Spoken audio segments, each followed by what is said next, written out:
Ay, mga kapatid, hinak na naman ho yung aking Facebook kanina at napakadami daw nag-report. Kaya, suspended.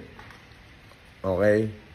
Ay, hindi ho nila kaya. Ang pagmasakit ho dito kasi, habang hinahak nila ako, yung mga tinutulungan ko hong tao, ay hindi na natin natutulungan.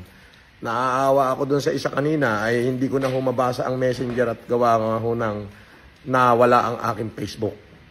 Pero, tayo na may kahit na ganoon, ay hindi ho ako titigil. Sukdo lang sa ibang platform tayo magkita-kita. Oh, de sundan nyo ako sa FLM Comeback. Alam nyo na kung saan yun. Sa kabilang platform yun, doon sa Yankee Tango. Doon na tayo magkita. Oh, gantong-ganto na naman.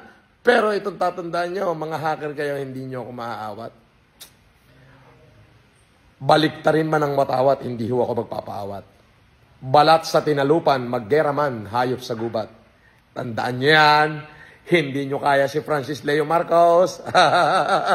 Gusto nyo ako patigili sa pagtulong? Ay, kaya nyo bang tulungan yung taong may hirap? Abay, hindi. Nako, kayong mga hacker, kapag kayo magbago na, kapag hindi kayo nagbago, at nakita ko kayo, ay, inako po, bunutin ko ang inyong mga buhok sa ilong at kilikili at ipangunguya ko sa inyo.